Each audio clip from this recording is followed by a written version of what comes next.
Good morning and welcome back to Miniature Monday on Gaming with ADHD. Today I wanted to take a first look at the Gaslands vehicle combat game by Mike Hutchinson and published by Osprey Wargames. This was originally published as part of the Blue Book series of Wargames rules.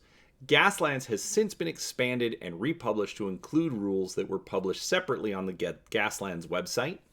And one of the things that makes the Blue Book series unique is that the rule set don't typically include specific miniatures and instead focus on just the rules. Gaslands is no exception to that. In fact, the game was designed around using toy cars such as Matchbox or Hot Wheels from Mattel Toys.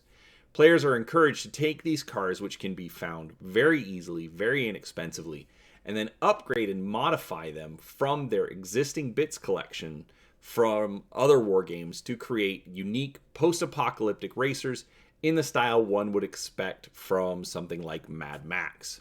Now, I admit I am not ready to do a full review of this game, but on a recent trip, I found a store that catered to all sorts of miniatures games. And while spending some time looking around the shop, seeing games that I hadn't seen before or that I hadn't seen in years, I found the implements of Carnage from North Star Military Figures. Now, this is not a full kit, but for someone just getting into wargaming or who may not have an extensive collection of bits, they are great little kits to help you modify your cars. So today, I wanted to show off these parts and review whether or not they're worth picking up. But before we get started, do make sure that you're subscribed to the channel. I try to put out a few videos every week, and I'd love for you to come along and see what we're talking about. If you do like today's video, do make sure you click the like button and maybe share it with someone that you think might be interested as well. But with that said, let's take a look at the implements of Carnage set number 1 and see what we get inside. All right, so this is one of two frames that you're going to get. They are identical, so you get the exact same parts.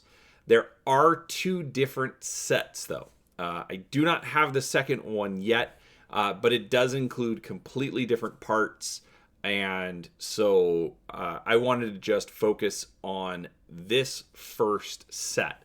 The reason I chose this one is personally, I think this is better for someone just getting started. The pieces that it comes with are more geared towards the basic kind of equipment that you're going to find, or that you're going to need, I should say.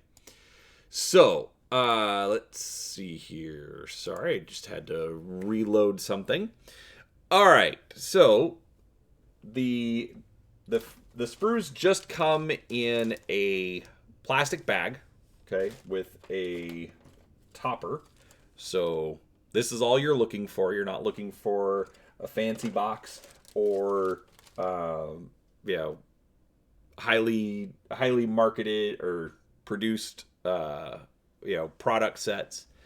But you get a lot of different parts. In fact, actually I want to start on the other side. So you're going to get a variety of machine guns. You're going to get a harpoon launcher. We've got a different style of machine gun. You've got, let's see, I believe this is the racing vent. Let's see.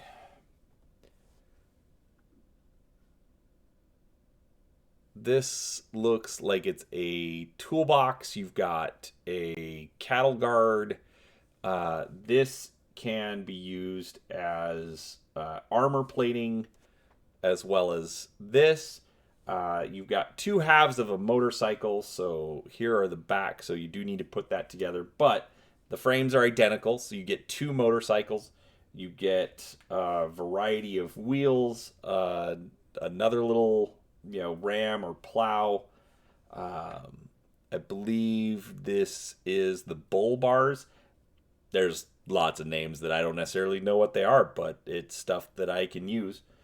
You've got an engine if you want an engine sticking up over the top of your car. You've got radar dishes. I know one is listed as a death ray. This might be the death ray, or this is the death ray. I'm not sure. You've got drivers. So you've got drivers and arms. So if you have an open car, then you have a way to put a driver in there. You've got a turret ring. So you could have a machine gun turret sticking out of the top of the car. You've got exhaust pipes, missiles.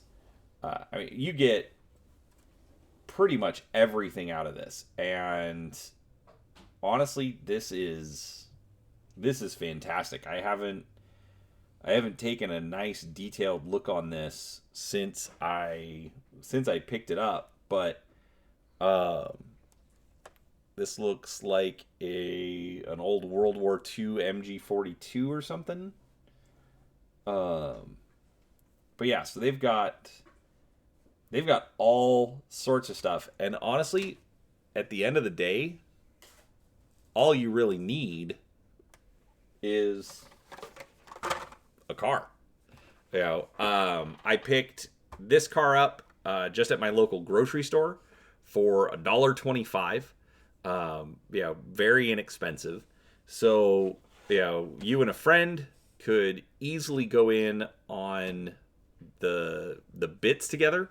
The kit itself was $15.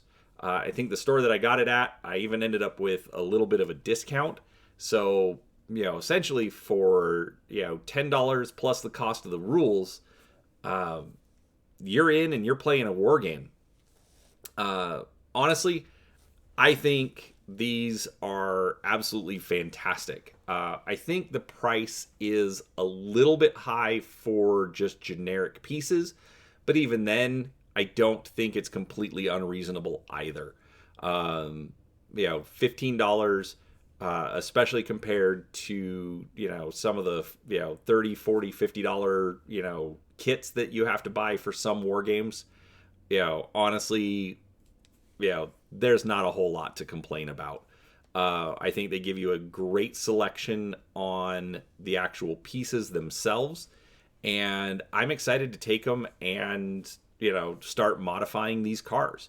I realize they are brand new, fresh out of the package with nice new paint jobs, but I think it'll be fun to to learn how to weather that and make it look like it's ready for Mad Max to get in and drive. But honestly, if you have any interest in Gaslands, I highly recommend picking this frame up. I'll do another review once I get the second one, but I'm definitely going to get this out and play around with it a little bit and let you know what I think of the game as well. So, if you like that, let us know down below. Have you played Gaslands? What do you think of it? Any tips for me as I get started on playing around with this? Put those in the comments down below. I'd absolutely love to hear from you. And with that said, I do appreciate your time. Thank you for watching, and we'll talk to you next time.